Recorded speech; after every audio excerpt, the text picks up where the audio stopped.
안녕하세요. 미래를 설계하라. 경제잡학사전 진행의 유상화입니다. 어느덧 금요일입니다. 이번 주는 상승보다는 조정을 받는 장세였는데요. 이번 주를 계기로 투자자분들도 포트폴리오를 점검하는 계기가 되지 않았을까 싶습니다. 이제 지나간 장은 뒤로하고 다음 주를 준비할 때가 왔습니다. 저희 경제잡학사전과 함께 하시면서 다음 주를 위한 투자 전략 세워가 보시는 건 어떨까요? 오늘은 정소희 노무와 그리고 전승현 아나운서와 함께합니다.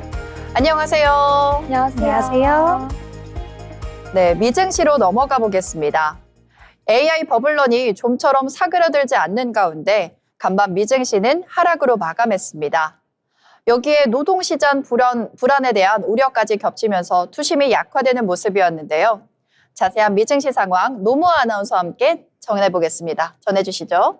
네, 미증시 마감 시황 전해드립니다. 오늘 3대 지수는 모두 하락하는 모습을 보였습니다. AI 거품론이 여전히 시장을 짓누르는 가운데 미국 기업들이 22년 내 최대 규모의 감원을 진행하면서 투매가 쏟아졌는데요. 오늘 지수와 함께 살펴보시면요. 다우존스는 전거래일 대비 0.84% 내린 46,900대의 거래를 마쳤습니다. 나스닥 역시 큰 폭의 하락을 보였는데요. 전거래일 대비 1.9% 밀린 23,500대의 거래를 마쳤습니다. 마지막으로 S&P 500의 경우에는 전거래일 대비 1.12% 하락한 6,720포인트대에서 종가를 형성했습니다. 다음으론 지난밤 글로벌 시장에 어떠한 일들이 있었는지 헤드라인과 함께 살펴보도록 하겠습니다. 올해 홍콩 증시가 세계 IPO 시장의 1위를 차지할 것으로 보입니다. 올해 들어 지난 3일까지 홍콩 증권거래소의 IPO 조달 금액은 약 40조 원을 기록했는데요. 전년 동기 대비 203.5%나 급증한 수치였습니다. 이러한 급증세는 미중 무역 갈등으로 인해 미국에서 중국 기업의 상장 요건이 강화된 영향인데요. 홍콩 증권거래소는 지난해부터 상장 절차를 단축하는 등 전반적으로 진입 문턱을 낮추고 있습니다. 그리고 올해 항생지수가 30% 이상 상승한 점도 기업들의 증시 입성을 부추긴 요인으로 분석됩니다. 현재 300개에 달하는 기업이 홍콩 증시를 추진 중이거나 신청했기 때문에 연말까지는 IPO 시장에 굉장히 활성화가 돌 전망이 보입니다. 다음 소식입니다. 양자 컴퓨팅의 관련 주가 변동성이 커지면서 미국 월가에서는 밸류에이션 논쟁이 펼쳐지고 있습니다. 양자 컴퓨팅 대표주인 리게티 컴퓨팅은 올해 들어 10월 말까지 미국에서 네 번째로 거래량이 많은 주식이었는데요. 단기 수익을 노린 투자자가 몰리면서 리게티 컴퓨팅의 거래량은 무려 애플과 아마존까지 제쳤습니다. 이처럼 리게팅 컴퓨팅, 아이온큐, 그리고 D-Wave 퀀텀 등 대표적인 양자 컴퓨팅 관련 주식들은 올해 들어 주가가 100% 안팎으로 급등했습니다. 일각에서는 예상 매출이 약 317억 원에 불과한데 시가총액은 18조 7천억 원인 회사의 가치를 어떻게 평가해야 하느냐에 관한 우려가 나타나고 있는데요. 그럼에도 일부 전문가는 여전히 양자 컴퓨팅 주식을 추천하고 있으며 벤치마크의 쿼트리서치는 리게티 컴퓨팅의 목표 주가를 20달러에서 50달러로 상향 조정했습니다. 마지막 헤드라인입니다. 미국 연방정부 셧다운 장기화로 항공운항 안전에 대한 우려가 커지고 있습니다. 미국 정부는 교통량이 많은 40개 지역에서 항공편을 10% 감축하기로 결정했는데요.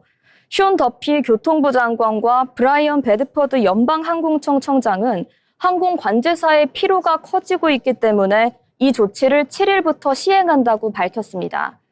현재 미국 전역에서 항공관제사 약 13,000여 명이 무급으로 일하고 있습니다. 셧다운 장기화로 생계가 어려워진 이들이 다른 일을 병행하거나 출근하지 않아서 여러 공항에서 인력이 부족해진 상황인데요. 뉴욕과 워싱턴 DC, 시카고와 애틀랜타 등 가장 바쁜 공항에서 항공편이 감축될 것으로 보입니다. 항공 분석업체는 7일 항공편이 최대 1,800여 편 정도 줄어들 것이라고 추산했는데 셧다운 기간 동안 320만 명이 넘는 승객이 항공편 지연 혹은 취소로 영향을 받았으며 미국 여행협회는 추수감사절 연휴를 앞두고 셧다운을 조속히 끝내달라고 촉구했습니다. 이렇게 지난밤 글로벌 시장의 이슈들까지 살펴봤는데요. 다음으로는 히트맵 열어서 종목별 흐름 살펴보도록 하겠습니다. 지난밤 미증시는 기술주를 중심으로 전반적으로 빨간불을 켜냈습니다. 엔비디아는 3.6%대의 큰 낙폭을 보이면서 하락을 견인했는데요. 반면 헬스케어와 에너지주의 흐름이 좋았습니다. 소비재 살펴보시면요. 아마존과 테슬라 중심으로 임의 소비재는 전반적으로 강한 낙폭을 보였지만 필수 소비재는 종목별로 희비가 교차하며 혼조세로 마감했습니다. 이렇게 섹터별 흐름까지 짚어봤는데요. 그럼 자세한 종목별 이슈도 알아보도록 하겠습니다. 먼저 퀄컴입니다. 글로벌 반도체 기업인 퀄컴이 2025년 4분기 실적에서 매출과 순이익 모두 시장의 예상치를 웃돌았습니다. 퀄컴의 조정 주당 순이익은 3달러로 시장 예상치였던 2달러 88센트를创회했고 매출은 112억 7천만 달러로 예상치였던 107억 9천만 달러를 웃돌았습니다. 전년 동기 대비 10% 증가한 수치라고 볼 수 있는데요.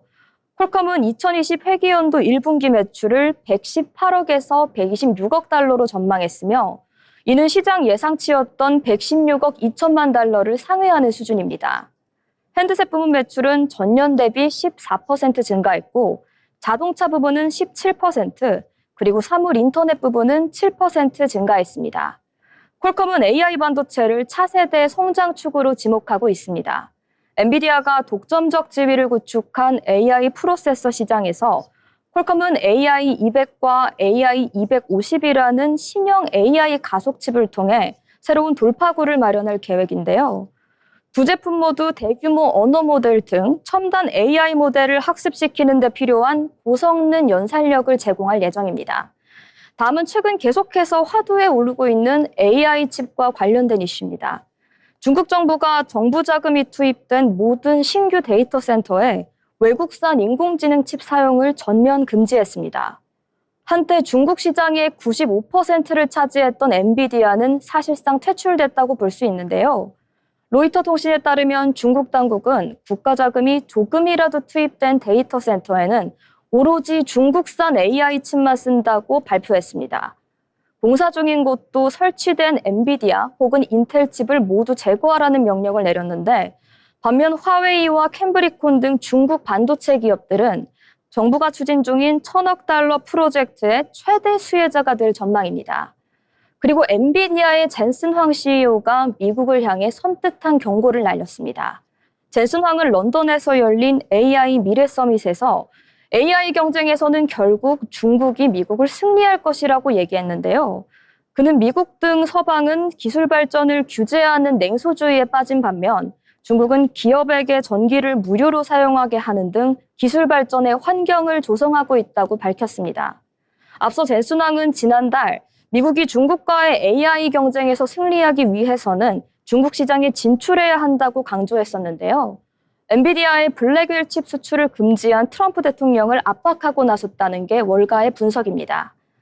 이어서 애플과 구글의 동맹 소식까지 전해드립니다. 애플이 아이폰 음성 비서 시리에 구글의 AI 모델을 적용하기로 했습니다. 애플은 구글과 연 10억 달러 규모의 계약을 조율 중이며 매개 변수 1조 2천억 개 규모의 구글 AI 모델을 사용할 예정입니다.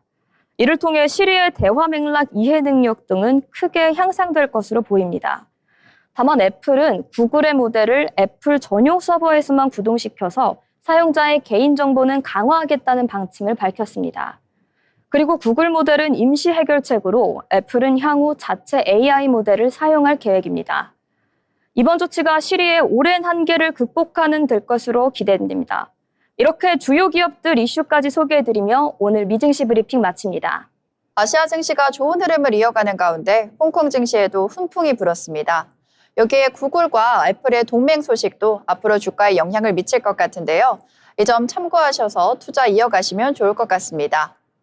이어서 모 이슈 시간입니다. 오늘은 어떤 이슈 준비하셨는지 궁금한데요. 정소희 아나운서가 준비했습니다. 전해주시죠. 네, 오늘의 모 이슈 이렇게 힌트를 드려볼까 합니다. 가을 야구는 끝이 났지만 우리에겐 초겨울 야구가 남았다.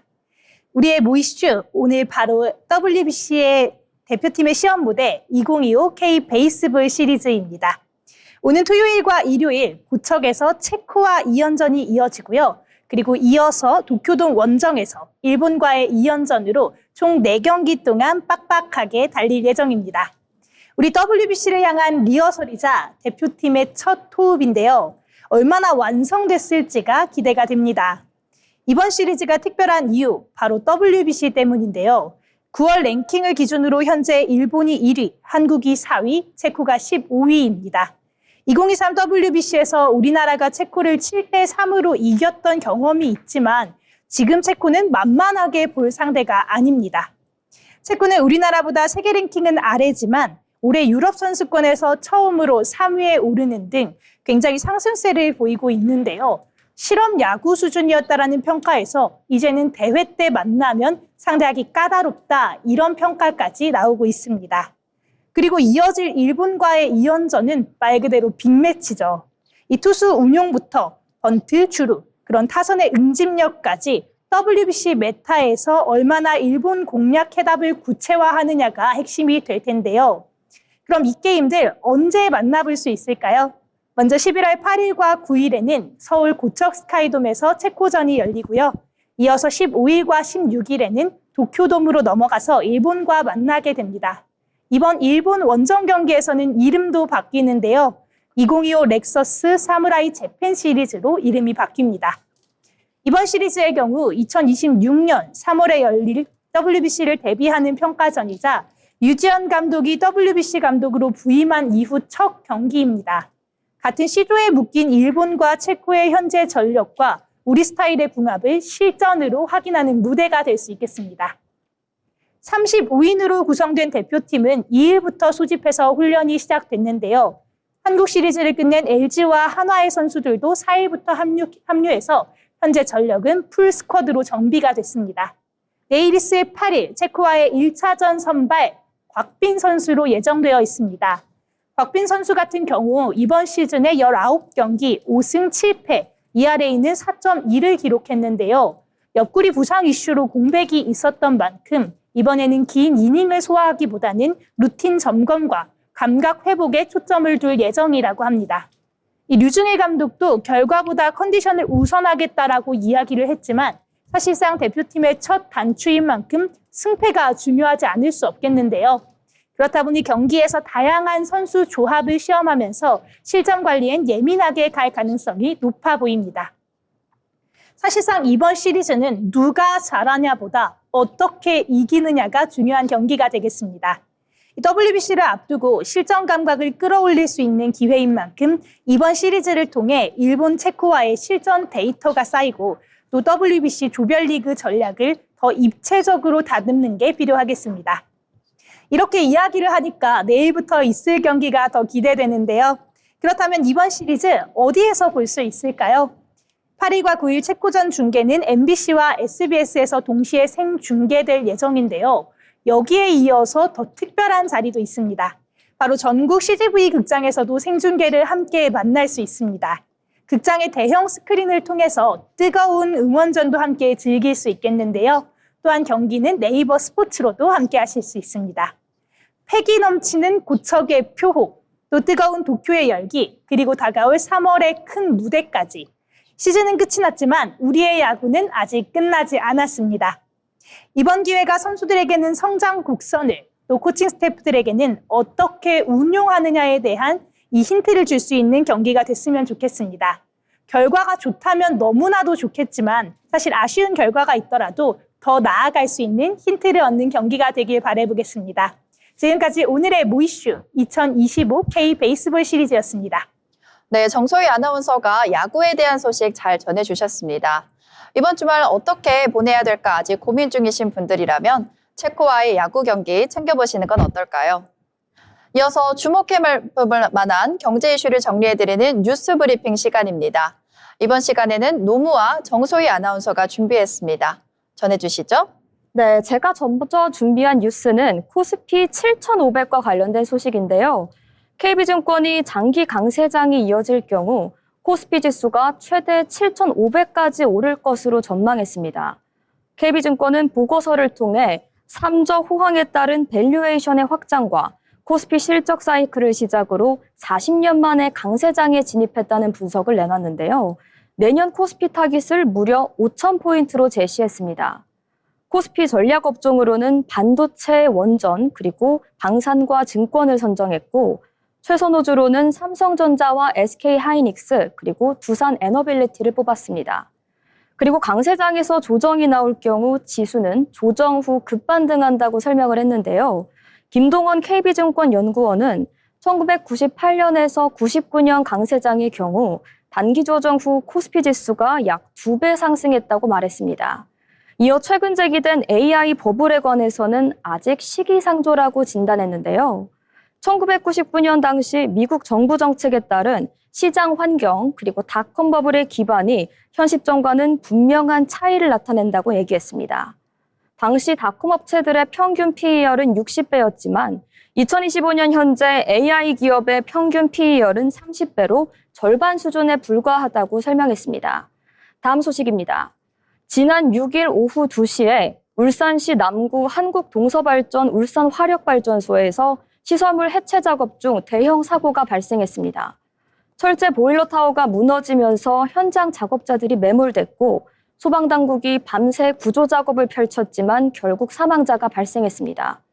철거 작업에 나선 작업자 9명 중 2명은 사고 초기에 구조가 됐고 이후 소방당국이 2명을 추가로 발견해 구조 작업을 벌였는데요. 그러나 작업 중 구조자가 심정지에 빠지면서 7일 새벽 사망 판정을 받았습니다. 그리고 오후 3시 30분 기준으로 사망자는 3명으로 집계가 됐는데요. 동서발전은 이번 사고가 5호기 해체 공사 발파를 위한 사전 취약화 작업 중에 발생했다고 말했습니다. 사전 취약화 작업은 대형 보일러 철거 시 한 번에 폭파할 수 있도록 기둥과 철골 구조물 등을 미리 잘라놓는 작업을 말하는데 이번 사고는 굴뚝 폭파 전 보일러의 해체 과정에서 발생한 것으로 알려졌습니다. 안타까운 사고의 발생에 국민들의 관심이 모아지고 있는데 추가 구조 작업이 어떻게 진행되는지 속보를 확인해보면 좋을 것 같습니다. 오늘 제가 준비한 뉴스 여기까지입니다. 네, 이어서 정소희 아나운서가 소식 전해주겠습니다. 네, 제가 준비한 첫 번째 뉴스는요. 국민연금 국내 주식 매수 여력 바닥, 증시 초긴장이라는 내용의 기사입니다. 한국 주식의 큰손이라고 불리는 국민연금의 국내 주식 비중이 11월 5일 기준 17.5%로 목표치였던 14.9%와 허용 상단인 17.9%에 근접하면서 추가 매수 여력이 사실상 소진됐다고 봐도 되겠습니다. 올해 초에 12%대였던 비중이 삼성전자와 SK하이닉스 같은 대형주가 급등하면서 10개월 만에 5%포인트 넘게 뛰었고 또 코스피가 4,200선을 돌파하면서 직후에 변동성이 커진 것이 원인인데요. 그러면서 연금의 매도 압력 관측도 제기되고 있습니다. 다만 리밸런싱은 즉시 의무가 아니라 시장 충격을 고려해 시차를 두는 점진 조정이 유력한 상황입니다. 증기자산 배분대로면 국내 비중은 매년 0.5%포인트씩 줄어 2029년 13%를 목표로 잡고 있으나 급등 국면에선 플러스 마이너스 3%포인트 허용 밴드를 넓히거나 전술적 자산 배분으로 상단을 유연하게 높이는 미세 조정이 될 가능성이 높습니다. 추가 매수 주체 약화와 잠재 매물 부담은 단기 변동성 요인으로 남겠습니다. 다음 소식도 함께 보겠습니다. K배터리 부품사까지 CES 혁신상 뿜었다. 내년 CES 2026을 앞두고 국내 기업들이 혁신상을 대거 수상했습니다. 삼성전자는 최고 혁신상 3개를 포함해 총 27개를 받았고 TV, 모니터 같은 영상 디스플레이에서 강세를 보였는데요. 반도체에선 양자 보안 칩이 사이버 보안 최고 혁신상을 받았습니다. LG전자도 최고 혁신상 2개 등 18개를 수상했습니다. LG 시그니처 올레드 TV가 최고 혁신상을 받으면서 올레드 TV 4년 연속 기록을 이어갔고요. 앱 OS는 사이버 보안 부문 혁신상을 2년 연속 받았습니다. 배터리, 부품, 로봇도 두각을 나타내면서 삼성 SDI가 경량 원통형 배터리로 최고 혁신상을 수상했고요. LG 에너지 솔루션이 배터리 솔루션으로 혁신상을, LG 이노텍이 차량용 픽셀 라이팅 모듈로 2년 연속 혁신상을 받았고 두산 로보틱스가 스킨앤고로 AI 최고 혁신상을 받았습니다. 오늘 제가 준비한 뉴스는 여기까지입니다. 네, 노모아 아나운서와 정소희 아나운서가 중요한 소식들 잘 전해주셨습니다. 아울러 본 방송에서 제공하는 정보는 투자 판단에 대한 조언일 뿐 해당 종목 가치의 상승 또는 하락을 보장하지 않습니다.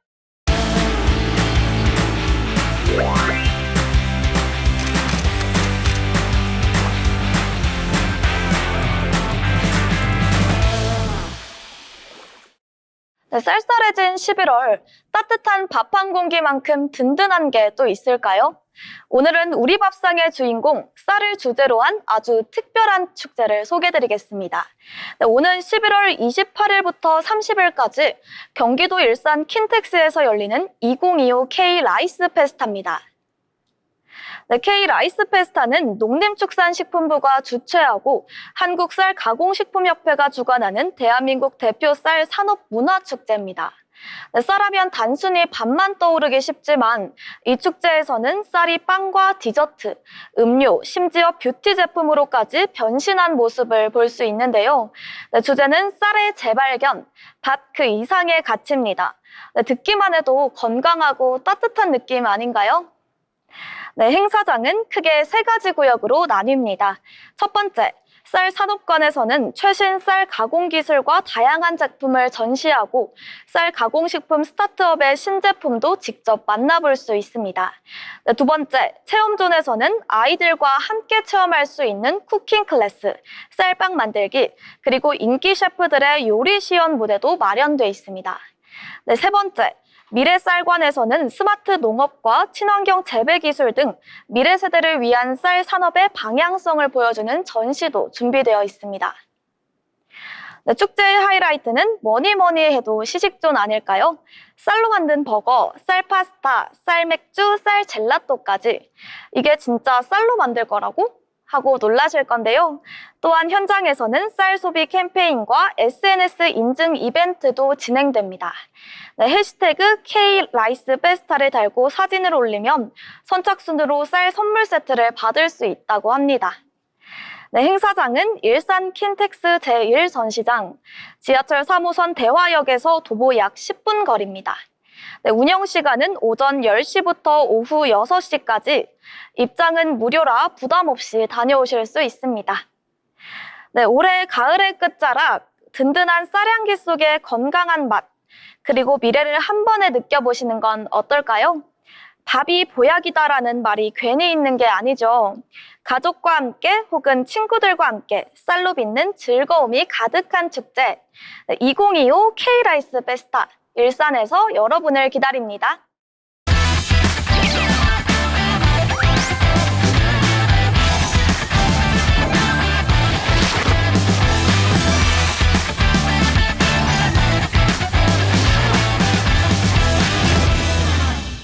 이번 순서는 투자의 고수가 되고 싶은 아나운서들이 경제 그리고 주식 이야기 나눠보는 시간입니다.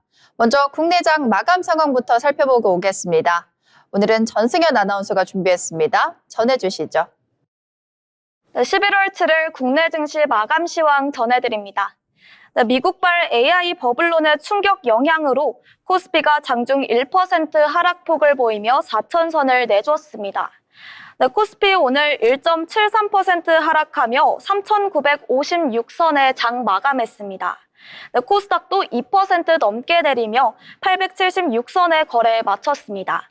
다음은 수급 상황 살펴보시죠. 오늘 유가증권의 매수 흐름을 주도한 건 개인이었습니다. 기관과 외국인이 각각 2,281억, 4,721억, 18억 매도했으나 개인이 7천억 가까이 사들였습니다. 코스닥의 매수 흐름도 개인이 주도했는데요. 개인이 950억 사들였고 기관과 외국인이 700억 가까이 팔았습니다. 다음은 시총 상위 종목들의 흐름 살펴보겠습니다. 먼저 코스피 시총 상위 1위부터 10위입니다. 오늘 대부분 종목 파란불 켰는데요. 삼성전자 오늘 1% 넘게 하락하며 97,900선의 거래에 마쳤습니다. SK하이닉스도 2% 가까이 떨어져 58만 선에 장 마감했는데요. 한화 에어로스페이스는 5% 가까이 하락해 92만 3천 선에 거래에 마쳤습니다. 다음은 코스닥 시총 상위 종목 1위부터 10위 흐름 보겠습니다. 코스닥 역시 전반적으로 파란불 켜내는 모습인데요. 에코프로와 에코프로비엠 역시 하락세인데 그중에서도 에코프로가 6% 넘게 하락해 87,200선에서 거래 마감했습니다. 바이오 제약주인 ABL바이오, 리가켄바이오, 삼천당제약 역시 파란불 켜내며 하락세였습니다. 네, 펩트론 유일하게 빨간불 켜며 13% 넘게 상승하여 28만 6천 선에 장 마감했습니다. 네, 다음 주에는 코스피 다시 4,000선 회복하기를 기대하며 오늘 국내 증시 마감 시황이었습니다. 코스피와 코스닥 마감 상황까지 알아봤고요. 이어서 오늘장 주목할 만한 특징주 함께 알아보겠습니다. 먼저 노무아 아나운서 전해주시죠. 네, 오늘 제가 처음으로 준비한 특징주 바로 LIG 넥스원입니다. 오늘 주가가 장 초반 10% 넘게 하락하는 모습을 보여줬는데요. 올해 3분기 시장 기대치를 웃도는 실적을 냈지만 당분간 주가 상승 동력이 없다는 평가가 나오면서 매도 물량이 쏟아진 것으로 보입니다. LIG 넥스원은 3분기 매출 1조 492억 원, 영업이익은 895억 원을 기록했는데요. 시장의 전망치보다 각각 6.5% 그리고 15.8% 높았고 올해 누적 수주액은 무려 6조 원을 넘어섰었습니다. 다만 LIG 넥스원은 연간 영업이익률의 전망치를 8%로 유지했습니다. 4분기 들어 제품 개발 등을 위한 비용 부담이 늘어날 것이란 이유 때문인데요. 변용진 IM증권 연구원은 LIG 넥스원에 대한 투자 의견을 중립으로 유지하면서 주가 상승을 이끌 단기 모멘텀은 다소 찾아보기 힘들다고 밝혔습니다. 다만 수주 잔고를 쌓아둔 만큼 2027년까지 실적이 우상향할 가능성이 있다는 의견도 같이 밝혔는데요. 장남현 한국투자증권 연구원은 목표 주가를 70만 원까지 높여 잡으면서 이익 개선 속도를 고려할 때 밸류에이션 할인의 이유는 없다는 평가도 같이 내놨습니다. 이 같은 의견 참고해서 투자 진행하시면 좋을 것 같고요. LIG 넥스원 오늘 차트 살펴보도록 하겠습니다. LIG 넥스원 오늘 장 초반 46만 4,500원에 거래 시작해서 장중 한때 46만 5천 원까지 터치했는데요. 이후 상승분은 반납하면서 39만 5천 원에 거래를 마쳤습니다. 네, 첫 번째 특징주 LIG 넥스원이었는데요. 이 같은 소식과 더불어서 좋은 소식도 이어지고 있습니다. SKT와 KT와 차세대 군 통신체계 개발에 맞손을 잡는다는 소식이 이어졌는데요. 사업 규모는 97억 원으로 2027년까지 사업이 진행될 예정입니다. 다음으로 제가 준비한 특징주는 카카오입니다. 최근 앱 개편 논란에도 불구하고 3분기에 대한 호실적이 발표가 됐습니다. 카카오는 3분기 매출액이 2조 866억 원이 나오면서요. 전년 동기 대비 9% 증가하면서 역대 최대치를 기록했습니다. 영업이익은 2,080억 원으로 무려 59% 증가한 수치인데요. 플랫폼 부문 매출이 1조 598억 원으로 12% 늘었고 이 중 톡비즈 광고 매출이 3,254억 원으로 전년 대비 11% 상승한 수치입니다. 역대 최고치를 다시 경신한 건데요.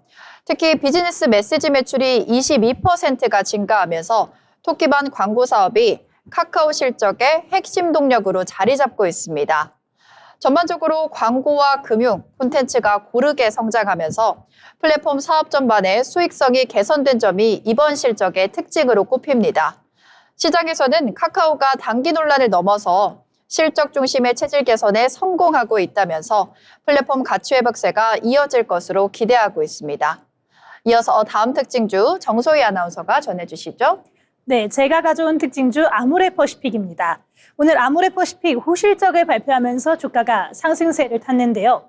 아모레퍼시픽 3분기 영업이익은 919억 원으로 41% 늘었다고 밝혔고요. 아모레퍼시픽의 매출은 1조 169억 원으로 같은 기간 동안 4% 증가했습니다. 이는 라네즈, 에스트라, 설화수, 려 같은 주요 브랜드의 글로벌 확산과 운영 효율화에 힘입어서 매출 성장과 수익성이 개선된 것으로 볼 수 있겠습니다.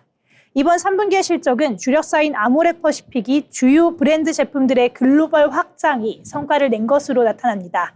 또한 운영 효율화를 통한 내실 다지기가 복합적으로 작용하면서 호실적을 견인한 것으로 정리할 수 있겠는데요. 우선 국내 사업의 경우 온라인과 멀티브랜드 숍, 백화점 같은 주요 채널과 면세 채널의 판매가 크게 늘면서 매출과 영업이익이 4%, 24% 는 것으로 보이고요. 특히 미주 시장의 라네즈 고성장세 등으로 매출이 3%대 늘고 또한 영업이익이 73%로 큰 폭의 증가를 보였습니다. 올해 들어 화장품 관련 기업들이 미주를 중심으로 해외 수출에 대한 성과를 내면서 호실적을 이어가고 있는 흐름과 맥락을 같이 하고 있는 것으로 확인할 수 있겠습니다. 증권가에서는 앞으로 수익성이 개선될 것이라고 보고 있습니다. 정한솔 대신증권연구원은 급변하는 뷰티 시장에서 브랜드와 지역 포트폴리오 다변화를 통해 안정적인 성장을 도모하고 있다고 평가했고요. 박현진 신한투자증권연구원은 매출 비중 30% 이상의 코스RS 실적이 지속적으로 부진한 것은 아쉬우나 4분기부터 매출 감소폭을 줄일 수 있을 것이란 가이던스를 긍정적으로 본다면서 해외 실적 모멘텀이 있는 다른 기업들과 비교했을 때 밸류에이션 매력이 유효하다라는 의견을 전했습니다. 이런 호실적과 함께 증권가의 긍정적인 평가를 바탕으로 오늘 주가 상승세를 보였는데요. 오늘 차트 함께 보시면요. 오늘 차트 먼저 시가는 전장 대비해서 하락하는 모양으로 시작했습니다. 하지만 오늘 장대 양봉을 그려주는 모습이었는데요. 오늘 고가 무려 7.65% 상승하면서 13만 원을 넘는 모습을 보여주기도 했습니다. 하지만 다소 이 상승폭을 반납하는 모습을 보여주면서 오늘 종가는 6.49% 상승한 12만 6,300원으로 마무리하는 모습이었습니다. 네, 아모레퍼시픽의 호실적 발표와 더불어서 APR 등 화장품에 대한 주가가 긍정적으로 이어질 수 있을지 시장의 기대가 모아지고 있습니다. 다음으로 제가 준비한 특징주는 현대백화점입니다. 현대백화점도 오늘 3분기 호실적을 발표하면서 주가가 강세를 보였는데요. 이러한 호실적에 대한 배경으로는 K콘텐츠 열풍과 외국인 관광객 유입 확대를 꼽을 수가 있습니다. 특히 중국인 무비자 입국이 허용이 되면서 매출에 긍정적인 영향을 미친 것으로 분석이 되는데요. 현대백화점은 올해 3분기 영업이익이 726억 원으로 전년 같은 기간보다 12.3% 증가했다고 밝혔습니다. 올해 누적 영업이익은 2,719억 원, 작년 대비 54% 이상 증가한 수치입니다. 무엇보다 본업인 백화점 부문 실적 개선이 두드러졌는데요. K콘텐츠 인기에 힘입어서 외국인 고객이 유입됐고, 그리고 정부의 경기 부양책에 따른 소비 심리 회복이 매출 상승을 이끌었습니다. 패션과 명품, 하이엔드 주얼리 등 주요 상품군이 고르게 호조를 보였습니다. 면세점 부문 역시 구조 효율화를 통해 흑자 전환에 성공했습니다. 회사 측은 여행 수요 회복과 운영 효율화가 맞물리면서 면세점 사업도 수익성 중심의 안정적인 구조로 자리 잡고 있다고 밝혔습니다. 이어서 4분기에도 호실적이 이어질 전망인데요. 기온이 하락하면서 아우터 등 고마진 상품이 판매가 늘고 있어서 4분기에도 실적 호조가 이어질 것으로 기대를 모으고 있다고 밝혔습니다. 이어서 다음 특징주 노무아 아나운서가 전해주겠습니다. 네, 제가 다음으로 준비한 특징주 바로 GS 리테일입니다. GS 리테일 주가 오늘 장 초반 강세를 보였는데요. 전날 분기 사상 최대 매출을 발표하면서 투자 수요가 몰린 모습입니다. GS 리테일은 올해 3분기 매출을 3조 2,045억 원으로 분기 최대 기록을 경신했는데요. 영업이익 역시 1,111억 원으로 전년 대비 31.6%나 증가했습니다. 순이익 역시 903억 원으로 흑자 전환에 성공했는데요. 아무래도 주력 사업인 편의점 GS 리테일의 성과가 전반적인 실적 개선을 이끌었습니다. 편의점 부분의 매출 무려 2조 4,485억 원이었고 영업이익은 851억 원을 기록하며 전년 대비 각각 6.1% 그리고 16.7%나 증가했습니다. 수익 중심의 우량점 출점 전략으로 신규점 매출이 평점 평균을 크게 웃돌았고 기존점 역시 매장 환경의 개선 그리고 차별화 상품의 성공에 힘입어 매출 4.4% 증가했습니다. 슈퍼마켓인 GS 더 프레시 부문은 퀵커머스 경쟁력을 기반으로 매출이 전년 대비 8.5% 증가했습니다. 배송이 미래에셋증권연구원은 편의점 실적 회복과 더불어 비효율 사업이 속도감 있게 정리되면서 실적 개선은 가속화될 전망이라고 평가했습니다. 이러한 긍정적인 흐름에 힘입어 오늘 GS 리테일의 차트 한번 살펴보도록 하겠습니다. 먼저 시가는 18,500원 선으로 출발했는데요. 장중 한때 23,300원 선까지 터치하는 모습을 보여줬습니다. 그렇지만 이후 소폭 상승분 반납하면서 21,100원의 종가 형성했고 전반적으로 짧은 꼬리 달린 장대 양봉으로 마무리했습니다. 네, 이렇게 마지막 특징주까지 살펴봤습니다. 이어서 인물에 대해서 심층적으로 탐구해보는 인물로그 시간입니다. 정소희 아나운서가 준비했습니다. 전해주시죠. 네, 저희 앞서서 특징주에서도 현대백화점 말씀드렸었는데요. 오늘의 인물사전, 국내 오프라인의 유통에 새 판을 짜고 있는 현대백화점 대표이사 정지영입니다.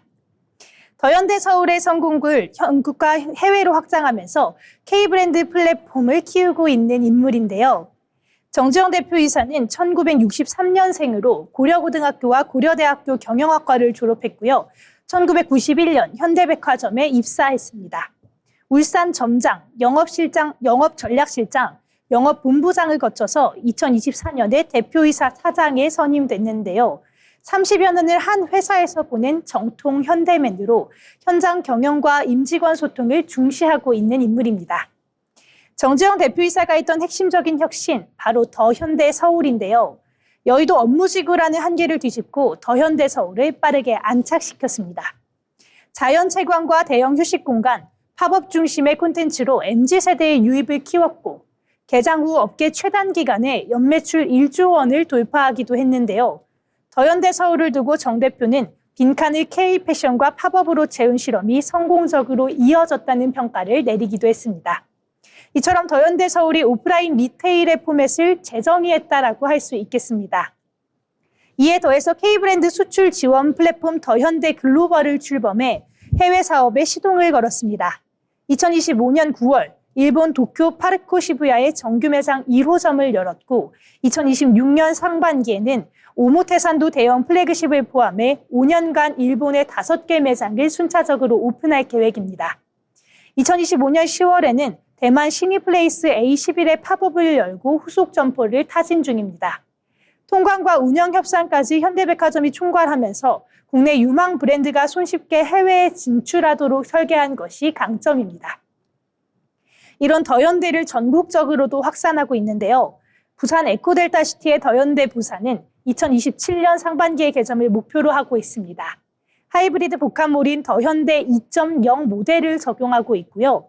광주 도심에 들어서는 더현대 광주는 2028년을 목표로 하고 있습니다. 지역 밀착형 복합몰인 커넥트 현대는 2024년 부산에 이어서 2025년 청주에서 문을 열면서 레퍼런스를 쌓고 있는데요. 아울렛은 2015년 진출 이후 10년 만에 연매출 3조 원 달성을 바라보는 등 성장의 축으로 자리 잡았고 경북 경산 프리미엄 아울렛은 2028년 개점을 목표로 준비 중입니다. 현대백화점의 최근 실적도 빠질 수 없는 이야기겠죠. 2025년 3분기 연결 매출액은 1조 103억 원, 영업이익은 726억 원으로 전년 동기 대비 이익이 개선되는 모습이었습니다. 백화점 부문은 외국인 고객 증가와 소비심리 회복에 힘입어서 매출 5,768억 원, 영업이익은 893억 원을 기록했습니다. 면세점과의 조합, 팝업 중심 MD, 또한 체험형 콘텐츠 강화가 수익성 개선으로 이어졌을 수 있다고 보겠습니다. 이런 정지영 사장은 어떤 리더일까요? 그는 현장 타운회 미팅을 통한 수평적 소통, 빠른 의사결정이 강점인 리더입니다. 최근 2025년 6월 국제백화점협회 CEO 컨퍼런스를 더현대 서울에서 공동 주관하면서 리테일 혁신 모델로 주목받기도 했습니다. 앞으로의 비전과 목표도 확실합니다. 그는 국내 경기 둔화와 3사 경쟁 심화 속에서 점포 리뉴얼과 MD 재구성에 약 1,900억을 투입해서 체험형 콘텐츠형 공간 경쟁력을 키울 예정이라고 합니다. 특히나 해외로는 일본을 교두부로 더현대 글로벌을 대만과 홍콩으로 확대해 플랫폼 수익화를 추진할 예정이라고 하는데요. 신규점 프로젝트를 차질 없이 완수하고 백화점, 아울렛, 도시명 복합몰의 균형 성장으로 안정적인 이익 체력을 다지는 것이 그의 핵심 로드맵입니다. 정지영 대표는 현장과 고객에서 답을 찾는다라는 원칙으로 더현대 서울의 실험을 성장적으로 확장하고 있습니다. 국내는 포맷 혁신, 해외는 K브랜드 플랫폼을 돌파하겠다는 구상을 가진 혁신가인데요. 유통의 경계를 허무는 더현대 2.0과 더현대 글로벌의 성과가 앞으로 한국 백화점 산업의 방향성을 얼마나 바꿔놓을지 주목됩니다. 오늘의 인물사전 현대백화점 대표이사 정지영 사장이었습니다. 네, 정소희 아나운서와 함께 현대백화점 대표 정지영 대표에 대해서 알아보는 시간이었습니다. 이어서 투자 리포트 같이 확인해 보겠습니다. 노무 아나운서 전해주시죠. 네, 복잡한 리포트를 알기 쉽게 풀어드리는 투자 리포트 시간입니다. 오늘 유진투자증권의 한병화 애널리스트의 리포트를 준비해 봤는데요. 에코프로비엠, 바로 2차 전지 대장주죠. 현재 시가총액 약 15조 8천억 원에 해당하는 코스닥 시가총액 상위 기업인데요. 최근에는 주가가 고점 대비 약 76% 하락하면서 투자자 여러분들 근심이 많으셨을 것 같습니다. 과연 에코프로비엠 앞으로의 전망은 어떨지 오늘 리포트와 함께 확인해 보도록 하겠습니다. 오늘 준비한 리포트에서는 특히 이번에 에코프로비엠이 착수한 헝가리 공장에 대해서 자세하게 다루고 있으니까요. 투자자 여러분들은 참고하셔서 진행하시면 좋을 것 같습니다. 먼저 에코프로비엠이라는 기업에 대해서 간단히 짚고 넘어가도록 하겠습니다.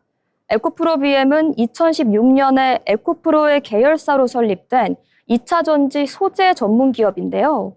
현재 코스닥 시가총액 상위권에 위치해 있고 시가총액은 앞서 설명드린 것처럼 15조 8천억 원가량 해당합니다. 회사의 주요 사업 영역은 요즘 굉장히 핫한 키워드죠. 바로 2차 전지입니다. 리튬이온 배터리의 핵심 조제인 양극재를 제조하고 있는데요. 특히 하이니켈 양극재 분야에서 특허를 보유하고 있습니다. 이 기술은 국가 핵심 기술로 지정된 CSG 기술인데 이렇게 생산된 양극재는 배터리와 ESS, 즉 에너지 저장 장치 시장에 공급되고 있습니다. 글로벌 시장에서의 경쟁력도 상당합니다. 에코프로비엠은 글로벌 하이니켈 양극재 분야의 선도 기업으로 자리를 잡고 있고 SK이노베이션을 비롯한 주요 배터리 제조사들을 고객사로 확보하고 있습니다. 특히 원통형 전지 시장에서는 주요 공급자로의 입지를 굉장히 잘 다져가고 있는데요. 지속적으로 해외 생산 기지를 확장해 나가는 중입니다. 에코프로비엠의 핵심 경쟁력은 바로 고성능 배터리 양극재 기술에 있는데 첫 번째로 CSG 기술에 대해 간단히 설명드리도록 하겠습니다. CSG는 연속 구형 성장 기술을 의미하는데 이 기술은 니켈 함량 80% 이상의 하이니켈 양극재 생산을 돕습니다. 배터리의 에너지 밀도와 수명을 전반적으로 획기적으로 향상시킬 수 있는데요. 또한 고안전성 양극재 소재를 개발하는 데도 이 기술이 굉장히 핵심적인 역할을 해주고 있습니다. 주요 제품 라인업도 살펴보시면요. NCA 양극재가 있습니다. 니켈, 코발트, 그리고 알루미늄을 주요 소재로 하는 양극재인데 또 NCM 양극재도 생산하고 있습니다. NCM의 경우에는 니켈과 코발트, 그리고 망간을 주요 소재로 사용합니다. 특히 원통형 전지용으로 특화된 제품들을 생산하고 있으며 ESS용 고성능 양극재 역시 제품의 라인업에 포함되어 있습니다. 연구개발 및 특허 현황에 대해서도 주목해 볼 만한데요. 에코프로비엠은 양극재 관련 핵심 특허를 다수 보유하고 있고 지속적으로 연구와 개발 그리고 투자를 확대해 나가는 중입니다. 현재 차세대 양극재 기술 개발도 진행 중이며 이를 통해 글로벌 기술 경쟁력을 강화해 나가는 추세입니다. 이제 본격적으로 에코프로비엠의 3분기 실적 분석해 보도록 하겠습니다. 에코프로비엠의 3분기 매출액은 6,250억 원을 기록했는데 전년 동기 대비 무려 19.8%나 증가한 수치입니다. 그렇지만 영업이익은 507억 원으로 전년 동기에 적자였던 것에 비해 올해는 흑자 전환에 성공했습니다. 그런데 시장의 컨센서스와 비교해보면 조금 다른 부분이 나옵니다. 시장에서는 매출액 7,517억 원, 영업이익은 440억 원을 예상했었는데요. 매출액은 예상을 하회했지만 영업이익은 오히려 예상을 상회하는 결과가 나왔습니다. 매출이 예상보다 추진했던 주요 원인은 아무래도 주요 고객사인 유럽의 전기차용 양극재 제조의 조정 때문입니다. 유럽 전기차 시장의 수요가 예상보다 둔화되면서 배터리 제조사들이 재고를 조정했고 이것이 자연스럽게 양극재 주문의 감소로 이어졌기 때문인데요. 하지만 긍정적인 부분도 분명히 존재합니다. 전동구와 ESS용 양극재 매출은 전년 대비 21% 증가하면서 예상을 상회했습니다. 전기차 부분이 어려움을 겪는 동안 다른 응용 부문에서 상승세를 보였다. 이렇게 요약할 수 있을 것 같습니다. 영업이익이 예상보다 좋았던 이유는 특별한 요인이 있었습니다. 바로 인도네시아 니켈 재련소 투자법인과 관련된 투자이익 418억 원이 계상되면서 흑자 기준을 전반적으로 유지할 수 있었던 건데요. 이 인도네시아 투자법인은 중국 관련 지분율이 25%로 미국의 IRA 법안에서 정한 PE의 예외 규정, 즉 중국 관련 지분율 40% 이하 규정을 충족하고 있습니다. 따라서 에코프로비엠의 미국향 사업에는 앞으로도 문제 없을 것이다. 이런 긍정적인 전망도 제시되고 있습니다. 이제 에코프로비엠의 가장 중요한 프로젝트라 할 수 있는 헝가리 공장에 대해서 알아보려고 하는데요. 헝가리 공장 프로젝트의 개요부터 설명드리겠습니다.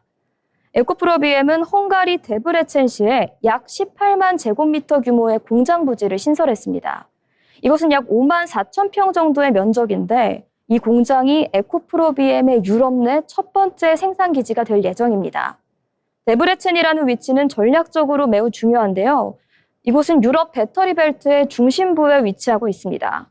주변에 SK이노베이션과 삼성 SDI 등 주요 배터리 제조사들의 공장이 위치하고 있고 BMW나 메르세데스 벤츠 같은 완성차 업체들의 공장도 위치하고 있습니다. 공장 가동은 2026년 2분기로 예정이 되어 있는데요. 투자 및 생산 계획을 보면 총 투자 규모 약 1조 2천억 원에 해당합니다. 이 공장에서는 연간 10만 톤 규모의 고성능 양극재를 생산할 예정이고 생산 능력은 단계적으로 확대될 예정이며 현지 인력 채용과 기술 이전도 같이 진행됩니다. 구체적인 가동 일정 보시면요. 공장은 총 3개의 생산 라인으로 구동되어 있고 2025년 2분기에 첫 번째 라인이 가동을 시작하고 2분기에 그리고 두 번째 라인이 추가로 가동될 예정입니다. 나머지 라인도 순차적으로 가동을 늘려가면서 점진적으로 생산 능력 키워갈 예정입니다. 헝가리 공장이 에코프로비엠에게 어떤 전략적인 의미를 갖는지도 간단히 설명드리겠습니다. 먼저 유럽 시장 진출 확대 전략 측면입니다. 헝가리 공장을 통해 에코프로비엠은 유럽 전기차 시장 공략이 가능해지게 되는데요. 현지 생산을 통해 물류 비용을 대폭 절감할 수 있고 한국에서 배로 운송하는 것에 비해 납기도 크게 단축이 됩니다. 또한 이후에 배터리 규제에 대응하기가 훨씬 용이해집니다. 2027년부터 시행되는 TCA 규정에 따르면 배터리 부품의 65%를 유럽 영내에서 생산해야 합니다. 이 조건을 충족하지 못하면 10%의 관세가 부과되게 되는데요. 에코프로비엠은 현지 공장을 통해 이 규제를 완벽하게 대응할 수 있습니다. 유럽은 환경 구제가 매우 엄격한 지역이기 때문에 이런 탄소 발자국의 감소는 고객사들에게도 큰 도움이 됩니다. 또한 유럽 고객사와의 긴밀한 협력도 가능해진다는 점도 빼놓을 수 없을 것 같습니다. 물리적으로 가까운 거리에 있다는 것은 단순히 물류만의 문제는 아닙니다. 기술 협력과 제품 개발, 그리고 품질 관리 등 모든 측면에서 더 긴밀하게 소통할 수 있을 것으로 기대됩니다. 이 같은 소식을 바탕으로 유진투자증권은 에코프로비엠에 대한 투자 의견을 매수로 유지하고 있습니다. 목표 주가 역시 18만 원으로 같게 유지를 했는데요. 지금 주가까지의 상승 여력은 약 11% 정도고 에코프로비엠의 전고점은 58만 4천 원 수준이었습니다. 현재 주가는 최고가 대비 약 72.95% 정도 하락한 수준이라는 것 참고해 주시면 좋을 것 같습니다. 이렇게 오늘 에코프롬에 대해서 알아봤는데 단기적으로는 고객사의 재고 조정, 글로벌 수요의 불확실성 등 여러 가지 도전을 마주하고 있습니다. 그렇지만 헝가리 공장의 중국 및 가동을 통해 유럽 현지의 생산 기반을 갖추면서 장기적인 성장 동력을 확보하게 됐다는 점이 긍정적인 점으로 작용한 것 같습니다. 특히 유럽 배터리 시장 내 규제 대응, 그리고 글로벌 고객사와의 협력 강화, 공급망의 다변화 측면에서 중장기 경쟁력이 강화된 것으로 보입니다. 그럼 오늘의 투자 리포트 여기서 마치겠습니다.